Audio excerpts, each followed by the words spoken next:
Bonjour vous tous, bienvenue pour cette nouvelle vidéo, hein, une vidéo un peu bâclée, hein, puisqu'il s'agit tout simplement d'une simple vidéo de présentation. Présentation de quoi, me demanderiez-vous? Eh bien, d'un morpion, sur calculatrice, sur Casio. Alors, laissez-moi d'abord donner un contexte, avant de me juger ainsi. Ce dimanche, 12 juin, 12 janvier, pardon. Ce dimanche 12 janvier, je me suis dit, eh bien, Jeff, il faut que tu fasses quelque chose sur ta calculatrice, quelque chose d'intéressant qui te permette de programmer. Parce que j'aime bien découvrir des choses, des langages. Il me semblait judicieux pour moi, un dimanche, voilà, de commencer de la programmation sur Casio.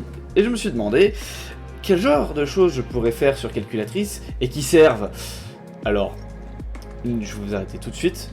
Ne pensez pas à des cours, des trucs de mathématiques, des trucs de physique, laissez tomber. J'ai tout simplement décidé de faire un morpion, comme le titre de la vidéo l'indique. Alors vous allez me dire, oui mais Jeff, mais vois-tu, pour un morpion, tu as juste besoin de te créer une matrice, voilà, comme ceci, et là maintenant tu remplis, tu te fais plaisir, voilà, tu peux mettre x, 0, etc. C'est bon, tu as ton morpion.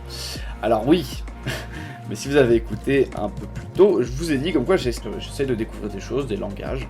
Et donc, forcément, quand on a la possibilité d'apprendre des choses, eh ben on le fait. Donc on ne se contente pas juste de ce qu'on a sous les mains et de faire une matrice un peu nulle. Bon, voilà, désolé pour tous ceux qui utilisent une matrice pour faire des morpions, je ne vous juge pas, sachez-le. Mais pour moi, alors oui, ça trompe. Mais pour moi, il me fallait faire quelque chose de beaucoup plus complexe, à savoir un morpion avec un programme. Alors le voici, juste là, le très beau morpion, voilà, donc il est épuré, voilà, je vends très mal ce que je fais, mais s'il vous plaît, comprenez-moi.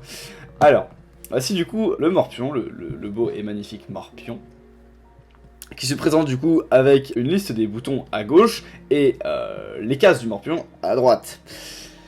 Comme vous avez pu le voir avant que j'entame cette présentation, j'appuie sur les flèches directionnelles et ça bouge le curseur.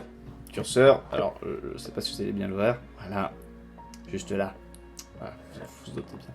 Voilà, curseur qui bouge du coup avec les flèches directionnelles. Et donc du coup, pour continuer la présentation, du moins l'introduction, sachez que du coup, ce projet est fini aujourd'hui, voilà, c'est fini aujourd'hui, à l'heure où je tourne du coup cette vidéo, pour vous en faire la démonstration. Donc on est le 15 janvier, je ne sais pas quand est-ce qu'elle sortira sur ma chaîne YouTube, si elle sera en répertorié, mais sachez-le, vous êtes des vénards de voir cette vidéo. Voilà, et mais bon, arrêtons de se perdre dans des phrases, des trucs dans le genre, voilà, et attaquons directement le test. Alors, on va pas faire une partie sérieuse, hein. Ici le but ce sera de vous montrer en fait ce qui est intéressant avec du coup ce morpion-ci, pardon. Déjà le fait qu'on peut se déplacer librement dans les cases, avec des flèches directionnelles.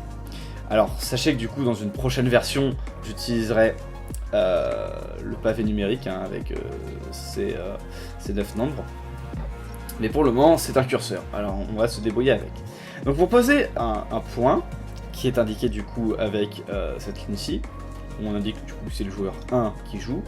Pour poser un pion vous avez juste en fait à appuyer sur Exe, voilà.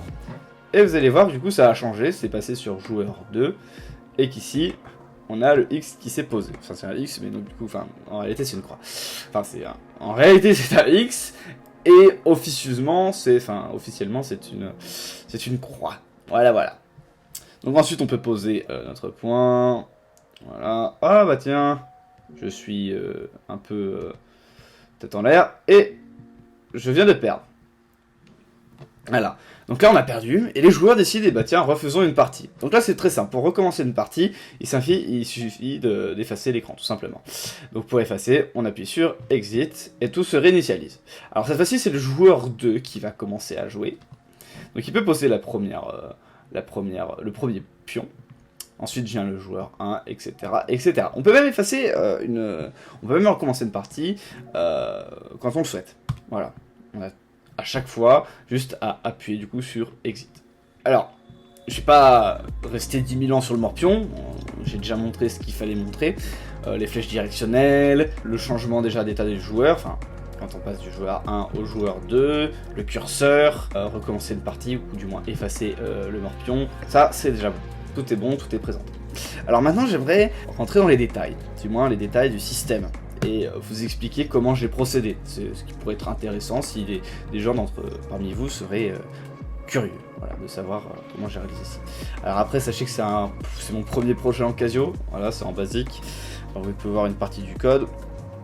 On va pas regarder le code du Morpion en lui-même, mais plutôt des parties. Alors sachez que du coup, la première chose sur laquelle je me suis attelé, c'est la création du coup de la grille. Alors comme vous pouvez le voir, c'est un code plutôt simple, hein, on va l'éditer. Tout simplement, ici le locate, je vais expliquer pour les néophytes du coup. Le locate permet en fait de sélectionner une case spéciale d'affichage, enfin une case d'affichage spéciale, et donc d'afficher un texte à partir de cette case-ci. Donc là, on va prendre du coup la 14e. Donc il faut savoir que l'écran d'une Casio, c'est de 1.1 à 21.7. Voilà, 21.7. Voilà, donc on va dire que du coup, c'est une longueur de 21 cases et une largeur de 7 cases. Voilà, voilà. Pour la petite information. Donc ici, en fait, il faut savoir que la grille a passé par plusieurs étapes avant de ressembler comme vous l'avez vu. Avant, j'avais décidé d'utiliser des plus. Alors peut-être que je peux vous faire ça rapidement, hein, mais on va pas trop passer de temps dessus puisque j'ai quand même d'autres choses à vous montrer. C'est pas grave, vous avez vu à quoi ça ressemblait. Hop. Donc on va lancer, et en fait du coup j'utilisais des plus qui étaient répétés en fait à chaque ligne. Voilà. Et donc du coup ça dessinait en fait des cases à l'intérieur, comme un tableau, et on pouvait placer le curseur entre.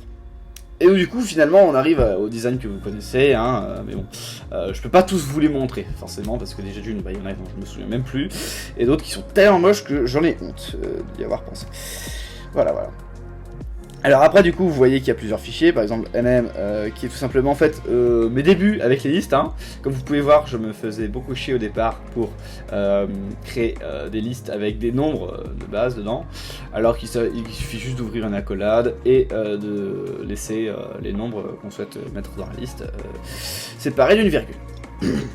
Et comme vous voyez, ici on a une assignation de variables avec cette petite flèche. Je vais vous la sélectionner. Voilà. Je vais vous la sélectionner. Merci Casio. Voilà. Donc je vais vous la sélectionner. Elle est juste là. Cette petite flèche là qui est surlignée.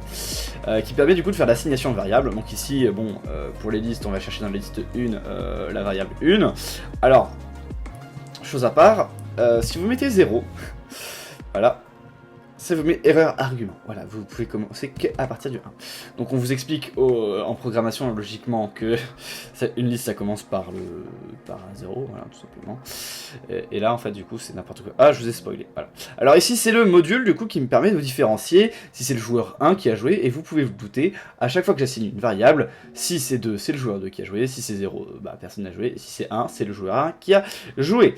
Donc déplaçons-nous en bas, là où il y a les conditions. Alors ici du coup j'ai fait des conditions bêtes et méchantes, hein, joueur 1, joueur 2 et joueur 0, donc pas de joueur. Et en fait en fonction de la variable, en fonction de chaque type de joueur, eh bien ça affichera le caractère à une certaine location. Et cette location elle est désignée par une variable qui change, puisqu'il s'agit en fait en réalité d'une boucle for. Voilà.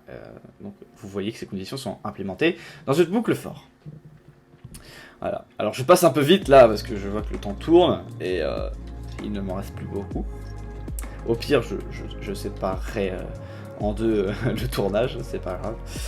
Donc du coup ensuite vient les boutons. Voilà, pour détecter tout simplement quels boutons sont pressés, je me suis fait pareil un petit module qui vient là. Alors ne regardez pas trop ce petit bug, hein, vous voyez qu'il y a un nombre ici, c'est en réalité parce que j'oublie à chaque fois d'effacer les nombres qui sont après. Donc voilà. Disons que ça ressemble à ça, les touches. Donc je récupère les touches, à chaque fois le nombre des touches pour les comparer. Voilà. Et enfin, le dernier module qui est intéressant, l'affichage du coup des cases cochées ou non cochées en fonction des valeurs dans la liste. Alors là, du coup, on va regarder un peu plus en détail le code. Et là, vous voyez déjà que la liste, elle est un peu mieux créée. Voilà, tout simplement. Donc on peut changer, par exemple, si la première case, elle n'est pas remplie, on a juste à mettre un 0, et puis elle n'est pas remplie. Voilà, voilà. Alors, pour ce qui est du code du Morpion en général, je vous invite à regarder sur Planète Casio, qui propose déjà un bon exemple. Quant à moi, je pense que je vais vous laisser ici. Je sais que cette fin est un peu brute, qu'il n'y a pas forcément de conclusion très claire, précise et nette. Mais pardonnez-moi, voilà, il ne me reste plus beaucoup de temps. J'espère que cette vidéo vous aura plu, qu'elle n'aura pas été trop longue et trop pénible à regarder. Quant à moi, je vous dis à bientôt. Et je sais pas, j'ai pas de phrase de frein, donc du coup je vais vous dire au revoir, passez une bonne journée, une bonne soirée, réussissez dans la vie, ayez une bonne santé, et puis bonne année 2020 aussi. J'ai tout dans les ordres, c'est pas grave. Voilà, voilà. Eh bien, au revoir.